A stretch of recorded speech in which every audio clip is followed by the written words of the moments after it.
All right, welcome back, everybody, to See Ball, Get Ball, closer and closer. Brent, we're creeping. I think I saw something the other day.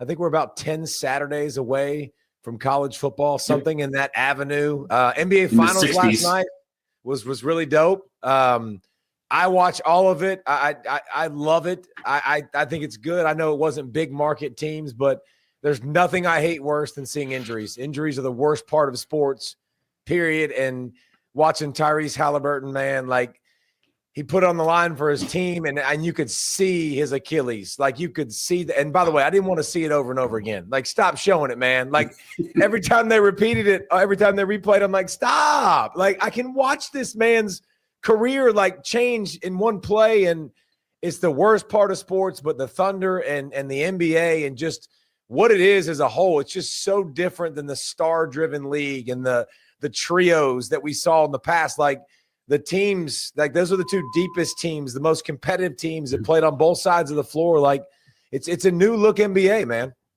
Very much so. And it's young, like with OKC. I mean, which though, when they had Durant, Harden, and Westbrook and Ibaka, I thought, hey, we're going to see this team in the finals for 3, 4, 5 years straight. But that was quickly gone. But no, they've done it the right way. Big congrats to Coach Don's son, Todd, who's a massive OKC Thunder fan and goes to a lot of games. So I know he was excited about that championship. But I was dialed into the game. And then, like you said, the injury happened. And then it was inevitable. It was fun to watch him hang around. Like TJ McConnell doing his thing for a little bit made it interesting. Like if you don't love TJ McConnell, you don't love sports. TJ McConnell is the definition of everything that's great about sports. Like 6 foot nothing, 100 and nothing, like doesn't quote unquote deserve to play. I mean, doesn't deserve to play in the NBA. And I love his message, man. If you haven't heard TJ McConnell talk about, like, he's like, I had to do something different to stand out. All of us, man, whatever it is you're pursuing, like you got to find a way to stand out. And he said, I started picking up people 94 feet. Like I just started making them work. And I knew my motor had to be a part of it and playing hard. And then all of a sudden he's got to play some offense. And that dude had spurt ability on another level in the series. Like I think he had like 16 in game 6 in the third quarter. Like he just took over offensively in spurts and he looked unguardable. I'm like, and he doesn't shoot the 3-ball. That's what's amazing. Like he does, his 3-ball looks like an old YMCA player that's not very good, or a kid that ain't been taught to shoot correctly. And his dad's a coach, but like that dude gets downhill into the cup. We haven't seen the last of Indiana and the way they're built, OKC and the way they're built. But how about that for the NBA, man? 7 years, 7 different champions. That is absolute. You talk about parity, like that's nuts, man. That's unheard of, and that, especially in that sport. And it is, but it's the norm now. And with the way they've penalized teams with the aprons and the penalty taxes for paying all the salaries, which was interesting because the league and the collective bargaining and how they did that, and then it ended up sort of debunking the whole super team thing and created all this parity that you see in the NBA now. But it was I wish we would have gotten. Like, I think we were in for a great game, like a last second, decided in the last minute kind of game. But hey, OKC wins it all. SGA, one of the best trades, finally paying off. Smooth, bro. That dude, you watch that guy and you watch him play. I'm just like, I'm not comparing anybody to anybody, but like, he's just got the Kobe vibe. Like, he's got the back to the basket. He's got the smooth, like when they come to hedge on screens or blitz, he splits it, like he can stop, he can fade. Like he's got that game that looks just so special and unique, but nobody came here to listen to our NBA take. So take us somewhere else, brother. Speaking of fun takes, I'm sure you saw this as it was plastered all over social media today, but Thomas Castellanos, the new Florida State quarterback, he told Pete Nakos of On3 that he feels at home at Florida State. It's his dream school, and that he's ready to play against Alabama because, quote, they don't have Nick Saban to save them. I just don't see them stopping me. And there was a lot of other interesting things that he said. I'm trying to save jobs and win. And some of the things that he said that semi threw BC, Boston College, under the bus wasn't the school for me, he said. I wasn't able to be myself. And then he said later about all they need is one season, 1 year. I feel like I have the skill set to be one of the best. And these guys, I'm playing for coaches who are fathers, who have homes and families here. I'm trying to save jobs and win. And the talent, he talked about the talent that he has at Florida State. So is this an absolute massive fuel to the fire, or just kind of like, yeah, whatever? I don't think Bama's like, we need this guy to get ready. But I do think Florida State coming off such a bad year, man, I don't think you want to add fuel to the fire. You kind of want to fly under the radar. You don't want to give people things to talk about. You don't want to piss people off. And I can promise you this quote's going to be all over the locker room. And yes. Did you help 1% get better? Did you help 1% spark something in them and be a little reason to be pissed off? Then it's not a smart thing. Now, do I want a quarterback who's got a little swag to him? Yes. Do I want him to have borderline arrogance? Yes. Is Thomas Costello, is that dude an animal? Yes. Like, Brent, I would argue this. I think Billy O'Brien, who's a really good coach, was trying to make him what he wants to be, and that's a next-level quarterback. Like, trying to help him stay in the pocket, make plays. When Tommy gets loose, Tommy's a beast. He's a freak, man. He can outrun anybody in college football. He's got some severe athletic ability. I'm interested to see how they merge that. Florida State, they missed that a year ago. Like, their game went off a cliff offensively. Gus Malzahn thrives. He's the new OC. Remember, he walked away from a head coaching gig at UCF. Like, he wanted to just call plays, be a part of offense, a la Chip Kelly for Ohio State, a year ago. And I think his offense works at an elite level when you have an elite playmaker at the position. He has that. I wouldn't have said it. I like the swag. This kid can play, man. Don't get it twisted. Like, this dude's got some serious ability. Yeah, and it's coming from a dad, and I guess we could probably both fall in this category of having sons who don't have this outward brash, overtly confident demeanor and vibe about them. It's kind of cool to see some exactly zero, those two, but it's cool to see that part of it. But yeah, especially when you had the season that you had last year for Florida State, that's the part where it's like, okay, let's be the silent killer in then game one and show up and do those sort of things versus putting this target really on his own back to be great. Which, hey, if you want to put that pressure on yourself, also more power to you. Go for it. Is there a team that you're more curious to find out what they are than Florida State? Like, I'm so curious to Brent. I don't know. I know they're not going to return to what they were 2 years ago. I have no desire. I know they're not going to be that, but they won 2 freaking games last year. Like, I know they're not going to be that. So in between there, how high do they go? Because, man, Florida State looked like a team like they were next.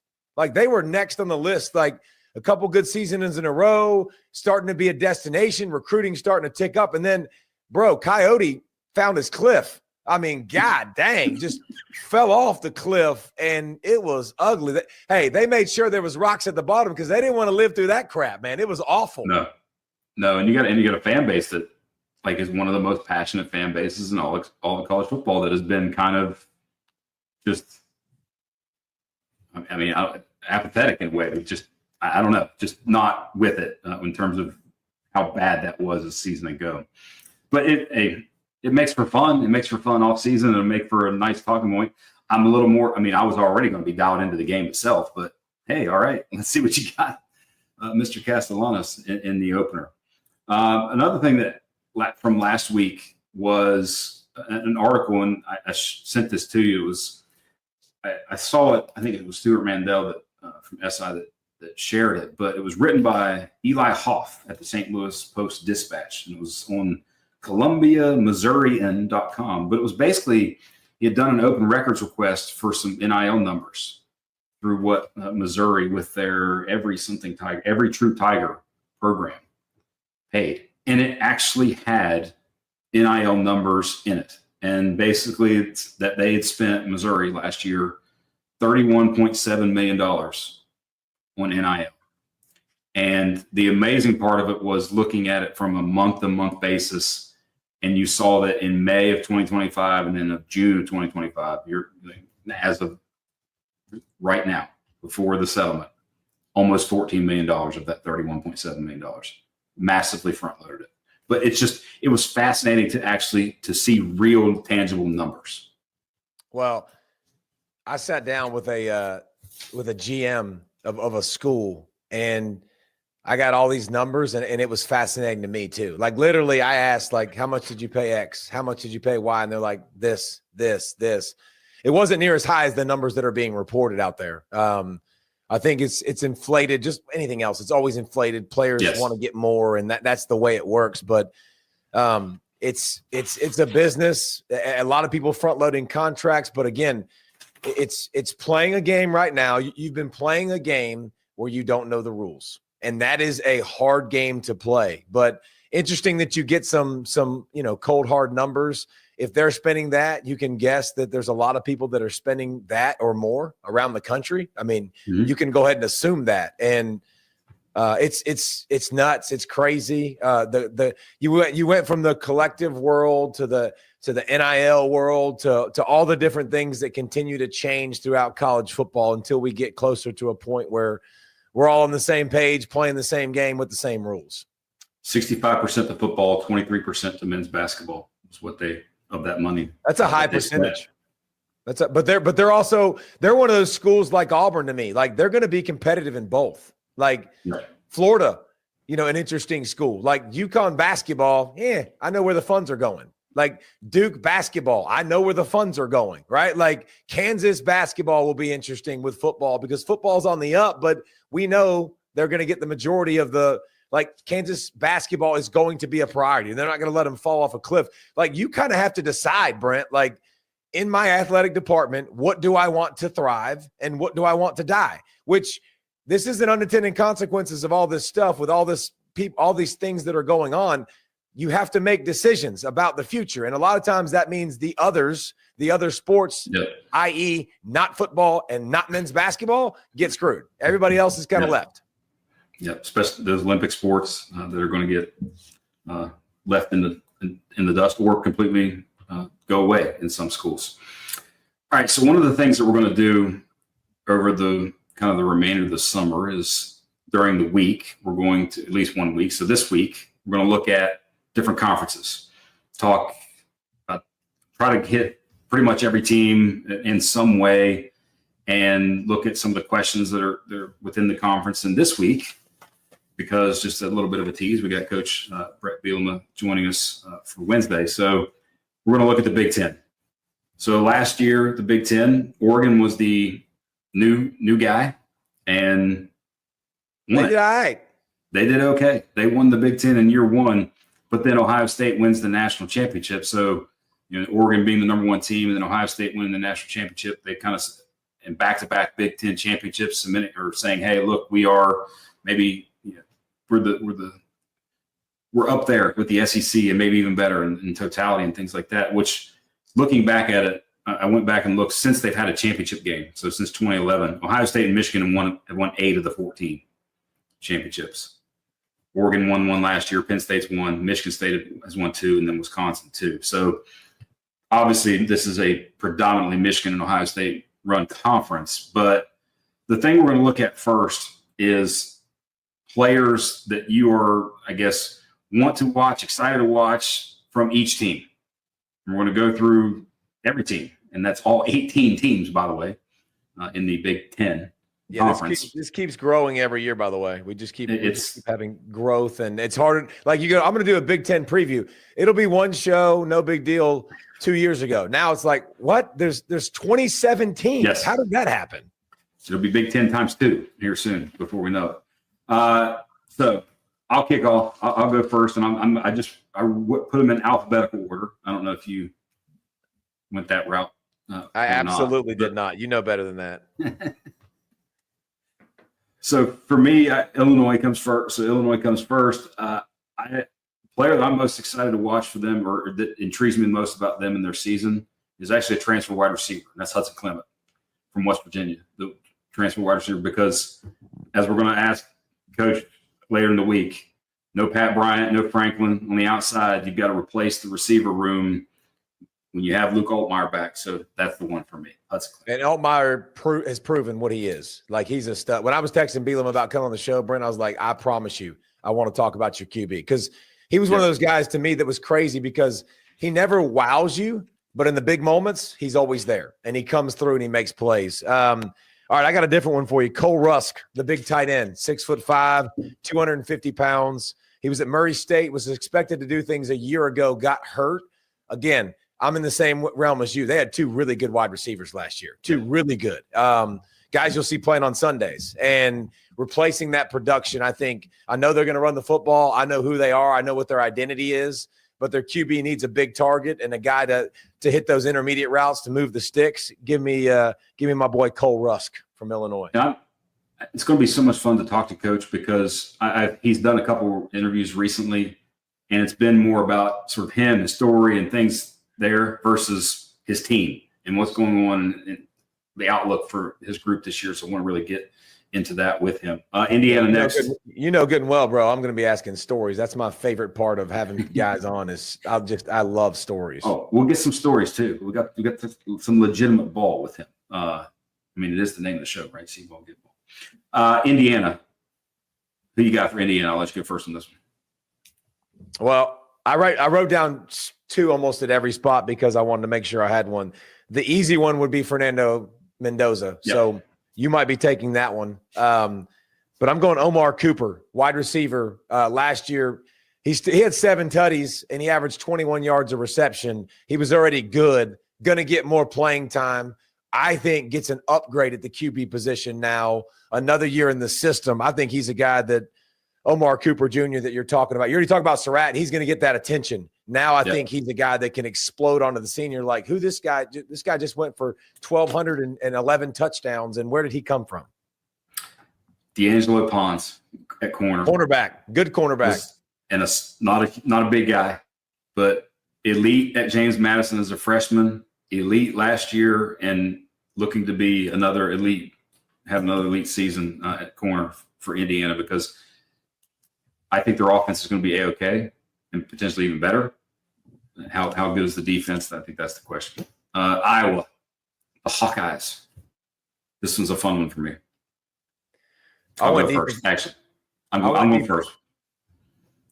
So you got to hear me out on this one, just because it's going to be fun, and it's a proxy too. Gronkowski, the QB transfer from South Dakota State, and the proxy of that to me is that Warren Ruggiero, I think is how you say his name. Yes, is there as an analyst, former Wake Forest coach and offensive coordinator. Do they bring the sort of slow mesh and make Iowa's offense interesting? The combination of those two guys, which him, by the way, if Rich Rod, when he left Glenville to go on his way, Ruggiero was the guy who took over him at Glenville State College in West Virginia. So I went to his quarterback camp in high school. Nice. Random fun fact. Yeah, random. Really random. That was 25, 30 years ago. That's how old we are.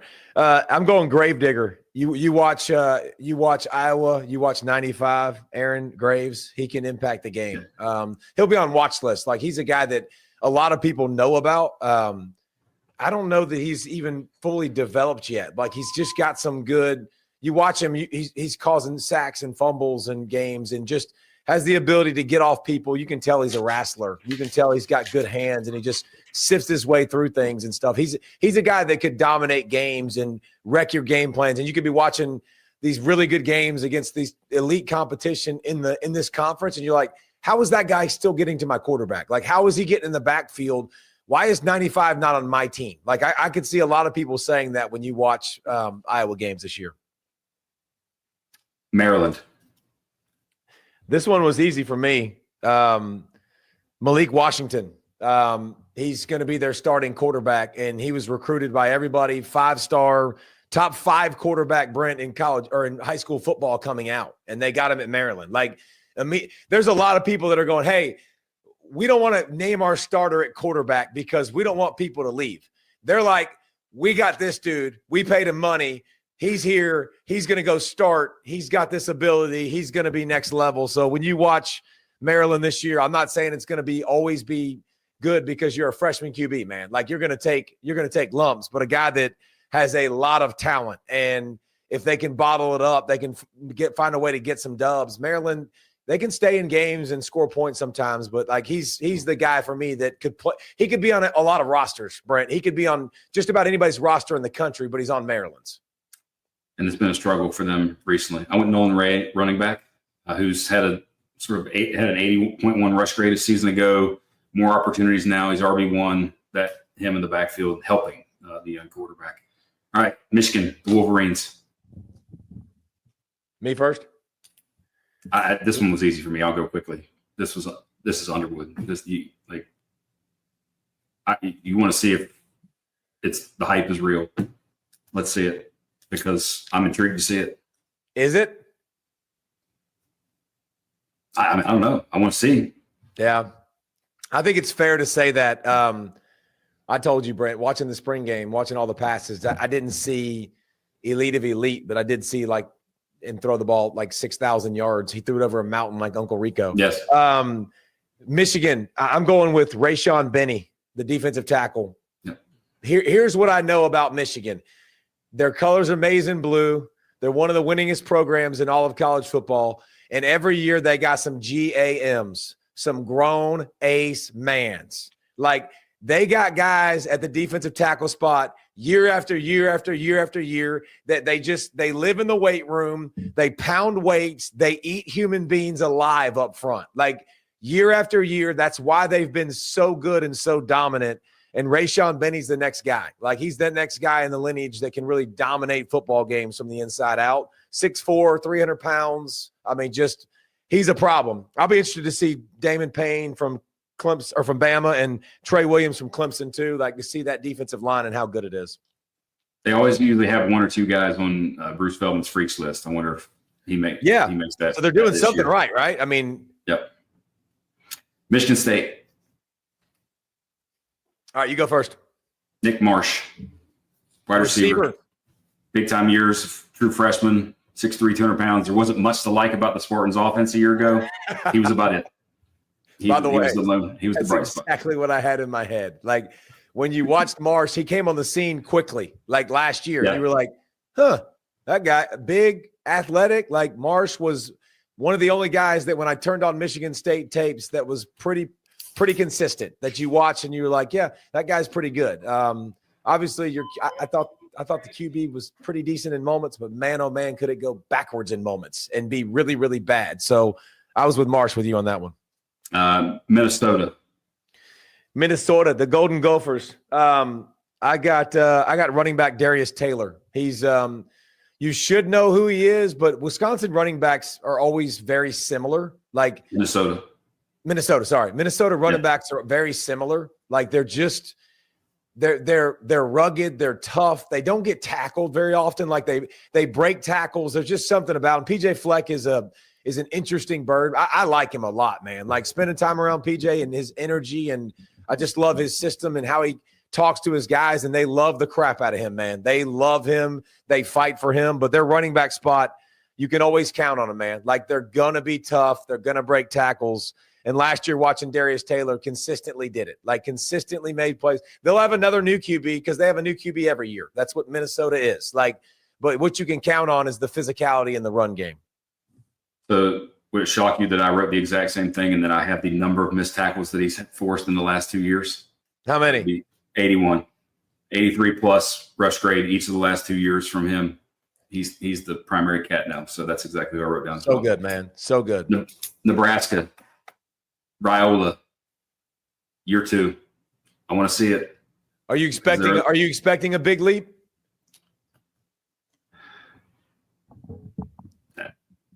No, I don't know that I'm expecting a big one. No, you don't have to say it. I'm expecting improvement, but not a big leap. I think is probably the way to say what's missing when you watch.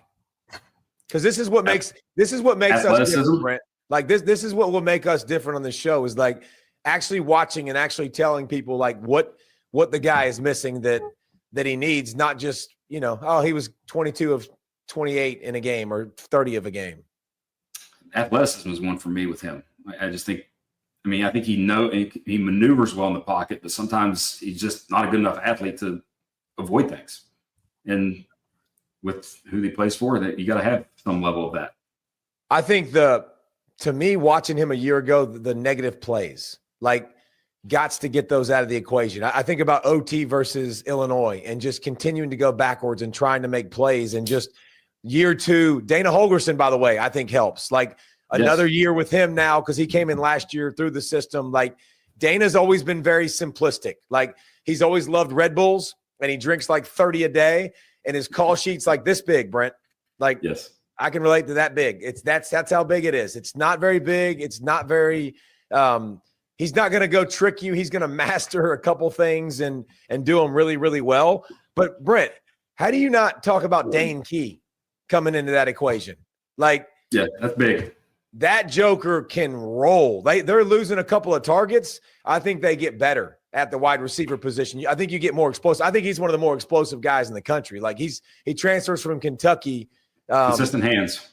Very consistent hands for Key. Yeah, I mean, listen, I just need you to catch some big plays. Like, make some – hey, Nebraska's had plenty of drops. Like, they've struggled with those. I think Dane Key can be electric, can be a big-time playmaker, dynamic. The Wildcats, Northwestern, Coach Braun, former C-Ball, Get Ball guest. Yes, sir. I'm going Preston Stone, the guy that you saw last year at SMU. Kevin Jennings takes his spot late in the season last year. He's already knows he's leaving. He's had some inconsistencies. He's had some ups and downs, but he's got good athletic ability. He can throw the football. Like, can they come in and be competent? Because here's the thing. Northwestern always struggles at the quarterback spot. Like, it's not been a good spot. It's not been anything that they've highlighted over the years. They put guys in the league, and you'll see guys sporadically jump up at offensive line and, those big, strong guys. But, man, getting the quarterback, the trigger man that makes everything go, can he be that guy that can run, pass, buy time? Because he's going to need to be that guy. He's going to need to scramble around and make plays if they're going to have any chance of being successful. That's exactly what I wrote down. Ohio State. I actually went two guys on this one because of where they play. That's Philip Daniels from Minnesota, and then Ethan O. Anienwa. I'll butchering that, from Rice. The transfer offensive tackles for them. Like, you got a brand new QB. If you got weapons galore, you got to be able to protect them, get the ball out. That is not what I expected. I expected maybe some possible, like, big names and some people that we've might have heard of, but you went offensive line. That's great. If you watched Ohio State last year, you saw a lot of JTT. You saw a lot of Jack Sawyer. Like, those guys are gone. And I think who's going to be the edge player, and doing a little bit of research, there's an Idaho State transfer, Logan George, that I'm interested to watch. Like, he's played a lot of football, but Coach Day's strong hands, physicality, like tough to block. Can he dominate the line of scrimmage? If he can dominate the line of scrimmage, because that's what Sawyer was to me. That's what JTT was. They were strong at the point of attack. They weren't a minus in pass rush, but they weren't a plus every time. And so if you can get that, and if Logan can start to develop as a pass rusher as the year goes along, with the physicality, with the experience, I want defensive line, man. I'm tired of these pretty boys. I had to do a little something. I like they also got the line. You went big uglies. The Atkinson kid from North Carolina as well adds to that room. All right, Oregon. The name, I've already mentioned this name when we did our awards stuff, or when we did our fantasy draft. Take that back. That means we're on the same page. Fantasy tight end, Kenyon Sadiq. That's my Oregon guy. Well, the dude's a freak athlete. Like, he is a crazy 6'3", 250, runs like crazy, just insanely good athlete. Give it to him on jet sweeps. Well, if you look at, I got Sadiq too. And if you look at Sadiq, here's the thing.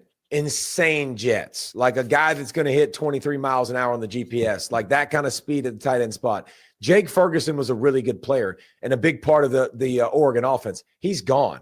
Like, those reps have to go somewhere. Evan Stewart just gets banged up. Like, that's an important part. I think Sadiq is going to be a guy that takes over and goes absolutely bananas this year. I think you may have gotten some names mixed up right there. I'm going to Ferguson, the tight end. I think you messed up his first name. We got to correct you. Did I go Jake? Did I go Jake Ferguson? Yes, That's why. It's Terrence Ferguson. But yes, Terrence, my bad. Old Jake. Number 3. Yeah, old Jake. You're a numbers guy, not the name guy. Yeah. Old Jake Ferguson. Penn State, Pena, transfer receiver from Syracuse. Can he be a big play guy for them? They also got a couple other transfers of receiver. That's, to me, where their season lies. What do they get from that position? Devontae Ross would be the transfer receiver that I wrote down. Number 5. All Sun Belt, over 1,000 yards, 11 touchdowns. And guess what? No wide receiver, period, caught a ball against Notre Dame in the semifinal game. Not a single one. I'm not talking about in the first quarter. I'm not talking about in the first half. Penn State didn't have a receiver catch a football in the playoffs game. In the game that mattered most to go to a natty. Not one. So that gives you an idea how they felt about the receiver core and how they got locked down. So they've got to get some great play. Devontae Ross could be that guy on the outside with some experience. Purdue, I went a little bit of different route. I said Barry Odom because their entire team is new. Like the entirety of their team.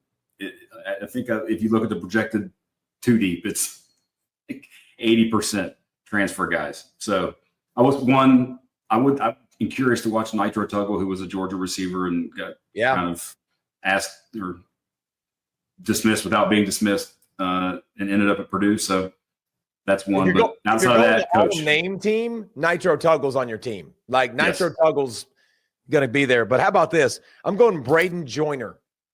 You don't even know who he is. He's an O lineman. He was SEC all-freshman left guard for Auburn last year. Transfers to Purdue. Purdue was Perdon't at offensive line. It was really, really bad. Giving up sacks, giving up pressures.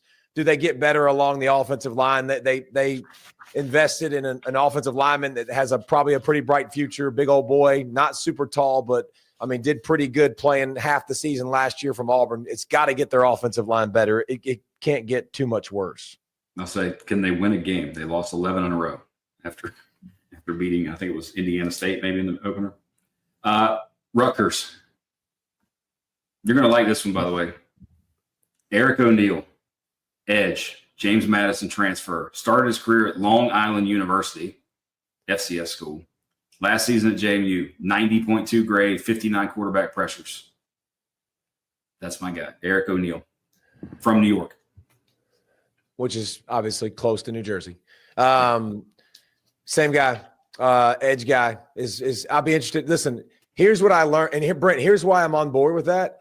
If I watched what our boy Kamara did at Indiana, who coming from JMU, and went and toe it up, was really, really good with production. And now you say Rutgers, absolutely. I just saw the track record and I saw what Cignetti did with some of those guys and then to put out numbers like that. So I'm on board. I love the call. I'm absolutely with you. Can you not butcher the name of Rutgers returning quarterback? Oh, it's the I mean, first of all, no, I can't not name it, but it's like Kalimalanis, something like that. Is that it? Manis, I think is what it is. Okay. But yeah, he's good. Yeah. He's returning. All right, UCLA. I'm from West Virginia. I'm allowed to butcher all that stuff. Go ahead and go Bruins. Oh, that's easy. Nico. I'm sorry. I want to see it. That one's too easy. That was way too easy. Yes. I mean, what do you – it makes it interesting. Honestly, though, what do you expect from Nico? What is your do you expect to see the same type of numbers like he had at Tennessee? I'd say about the same. Because here's the thing. Maybe a little more because they're behind and you're chucking it more. I mean, his team is not getting better. That's what's unfortunate. His system, is it more friendly and do you get better? And the experience is there. The running, by the way, we saw a lot with Nico. And he showed us late in the season. He was tough. He took hits.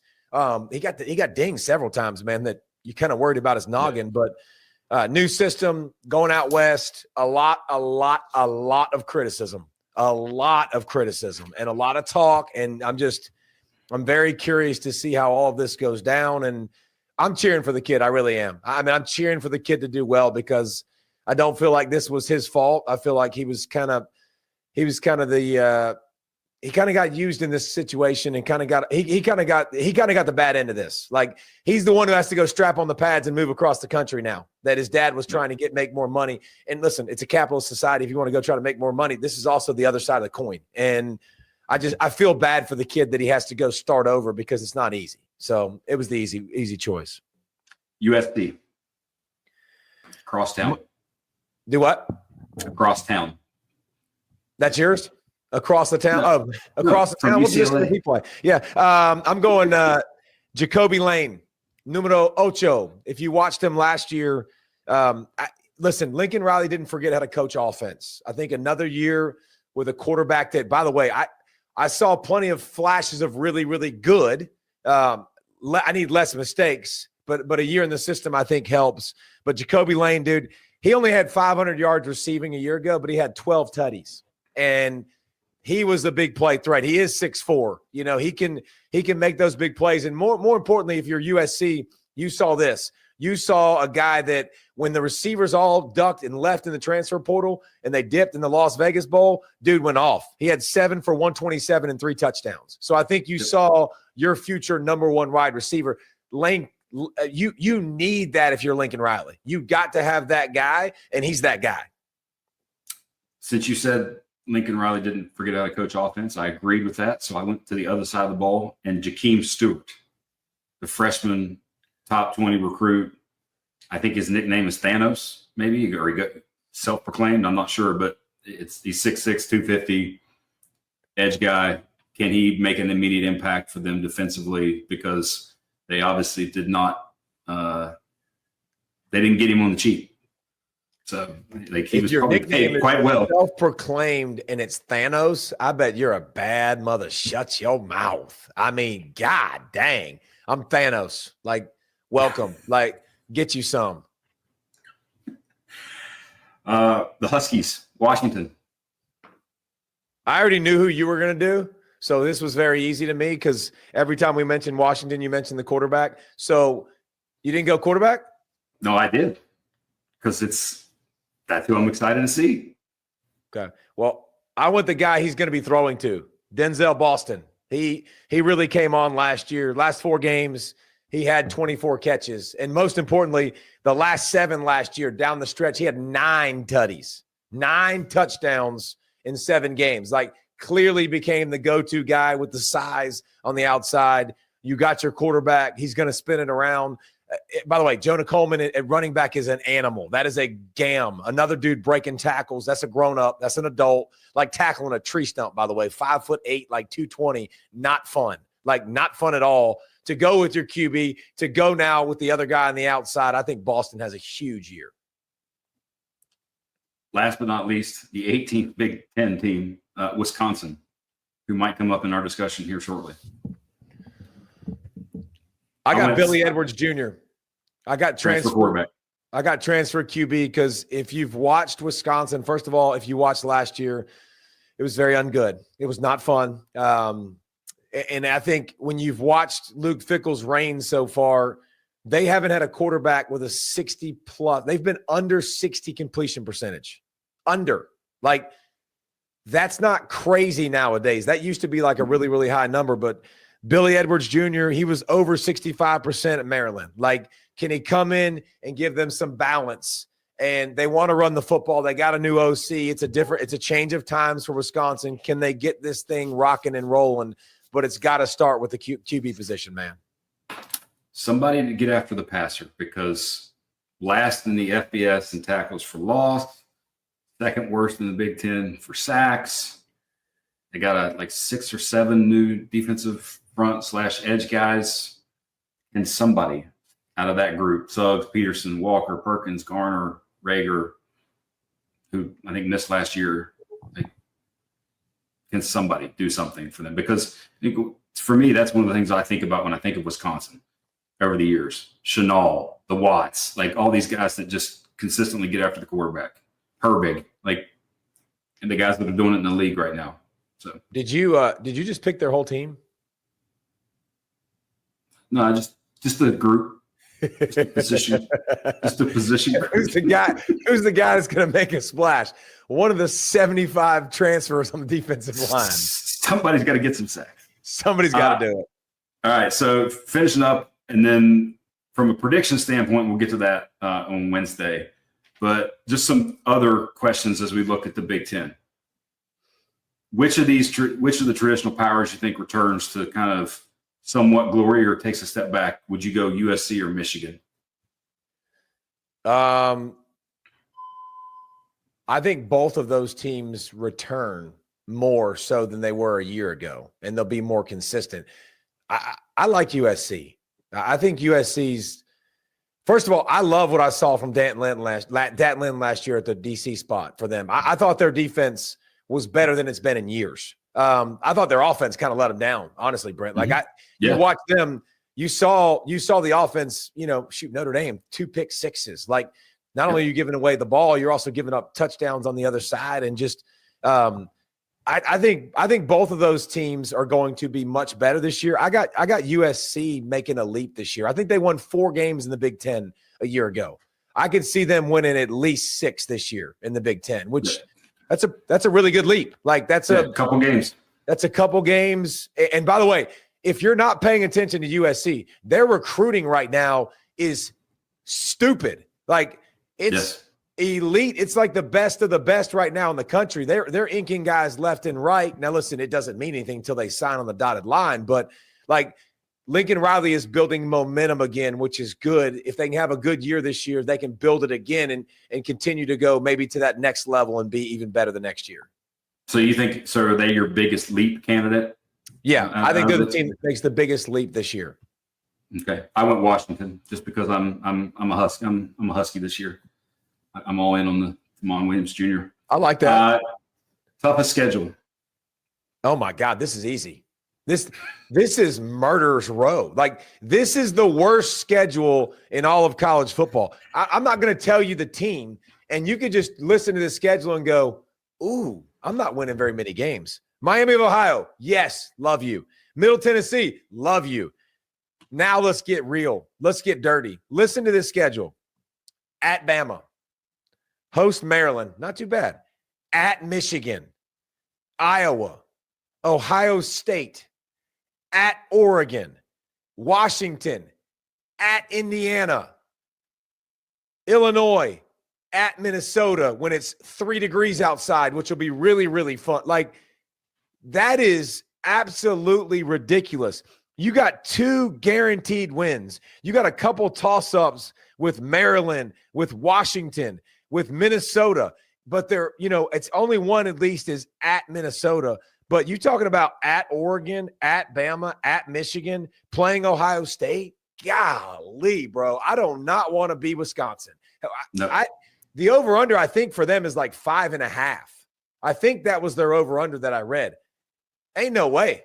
Like, if that's the case, if it's 5.5, I don't gamble, but I'm gladly taking the under. Like, I will dive in that pool in a heartbeat and stay underwater. Like, that ain't happening. I think you'll coast. You're going to give up 2-0, and you're going to be like, God, they only got to find 3 more. Well, good luck.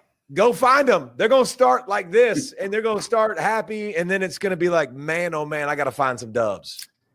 And when you think about the toughest schedule, it's like, okay, who has a great like non-conference game? Well, Michigan plays at Oklahoma, but they don't have Oregon. They don't have Penn State on their schedule.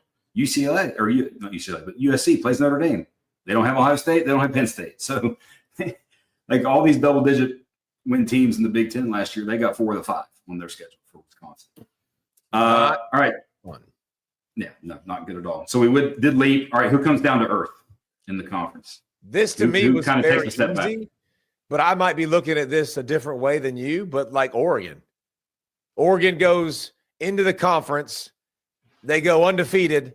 They look like the best team in the country. They have 0 losses in the Big Ten. 0. Count them.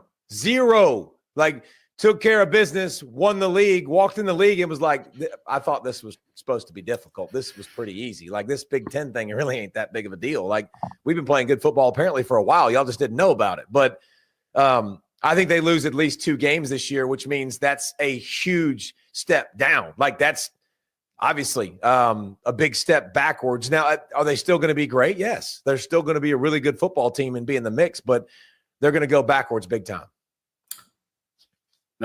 I didn't think of it that way, but that is a great way of looking at it. Mine was Minnesota. No Max Brosmer. Offensive line's basically new, and they've kind of been yo-yoing for a little bit with, hey, I'm good one year and then I'm down the next year. This to me feels like they were 8-5 a year ago, 5-4 in the Big Ten. I think they take 2, 3, 4 steps back, possibly. Yeah. You know what's interesting about Fleck, man? They find it. They somehow develop it, find it, and they're going to gut out games, and they're going to lose games that are close because they're not good enough to separate. But they'll always be disciplined. They'll always be tough. They've got some good pieces. I think Minnesota is going to be Minnesota. They're going to beat a couple teams they shouldn't. They're going to lose to a couple teams they shouldn't, but they'll be in just about every game. Lastly, who pulls off a big upset in the conference this year? I've got 3 possibilities that I wrote down. Spit it. Go. Rutgers at home against Oregon on October the 18th. So that's a cross-country trip after 3 weeks of playing Oregon State, Penn State, and Indiana before that for Oregon. What time's the game going to be? I can tell you. TBD. It's going to be a noon kick, which makes it even harder, bro. And here's the thing. Here's what Brent understands and what a lot of people don't understand. When you go on a 2-3 week schedule that's really, really tough with 18, 19, 21-year-old kid, 20, 21-year-old kids, man, they lose a little bit of focus. They see Rutgers. They see that R. They're like, they're fine. Rutgers is tough. Rutgers is not going to beat themselves very often. They can get hot. They can have moments. They're not, overly talented, but they're a team that is a good football team, is a solid football team with Schiano. Schiano does a great job at understanding what you do well, minimizing it, not letting you beat him with his strong hand. So I love that call. Next one I had Iowa at home versus either Penn State or Oregon. I think they might get one of them. If they can get some level of offensive play, that's a game to me that they get at home. I agree. I think one played October, the other in November, I think. By the way, visitor locker rooms at Iowa, you walk in the visitor locker room, Brent, and everything's pink. It's painted pink. It's fantastic. Absolutely exquisite. I love it. I told all y'all all the time, I'm here for the petty. I love that kind of a stuff. But I'm with you on Iowa too. I think their offense showed flashes. Listen, they scored over 40 a couple times. Okay. So that's the equivalent of some teams scoring 100. That is elite of elite. So that's good. And I think they take the next step offensively. So I can get down with that. All right. Last one. We'll get out of here. Ohio State at Washington, September 27th. You love the Huskies, man. You are riding the Huskies. And it's also, you got the big game against Texas, and then they go Grambling and then Ohio. So 2 kind of just show up games for Ohio State. And then you got to go and you got your new quarterback first road game that. And that is a great sometime the recipe. Yeah. Right. I can tell you this, Oregon and Washington on the West Coast were 2 of probably the most impressive atmospheres that I've been. Because I was because it is different out West. It's different. It's a different vibe. You go to the Coliseum and you're like, is there a game going on? Oh, okay, we're playing? We're not even interested at all. It's not loud, but you go to Oregon, you're like, this is only 40 or 50 something thousand people, but they're into it. And Washington, they love their dogs now. They love their dogs. So it's a tough place to play. I'm not ready to get on that train yet, especially when you're talking about the teams they're playing before. I love what you were doing before that, but abrupt crash off the cliff there. Solid momentum. Solid show. Hey, listen. We'll actually make some predictions on Wednesday, who's going to be in the playoff, who's going to win the conference, that sort of stuff. So, and I think one of the things I can tell you after traveling the country with all these coaches, man, very few will shoot you straight like Brett Bielema. Bielema will, you ask him a question, he's going to shoot you straight. He don't care. He's been around some great coaches, man. He spent some time with the Patriots and Bill Belichick, which kind of changed his thought on defense, which I'll be interested to talk to him about. recruiting. He's always been a good recruiter. He's always found a way to find guys that don't necessarily get the love around the country, but he finds them, and we'll talk to him about that. So that'll be a good show. Make some predictions. We appreciate y'all continuing to follow C-Ball Get Ball, man. We're still growing. We're in top 5 of Apple Podcasts, which is kind of crazy because it's just a big dumb animal and a bald guy that's a nerd. Like, it's fantastic. Like, that we love ball. And Brent Rollins always joins us. I appreciate the takes, Brent. Appreciate the studying, the direction. We appreciate you guys listening, and we will see you Wednesday with Brett Bielema.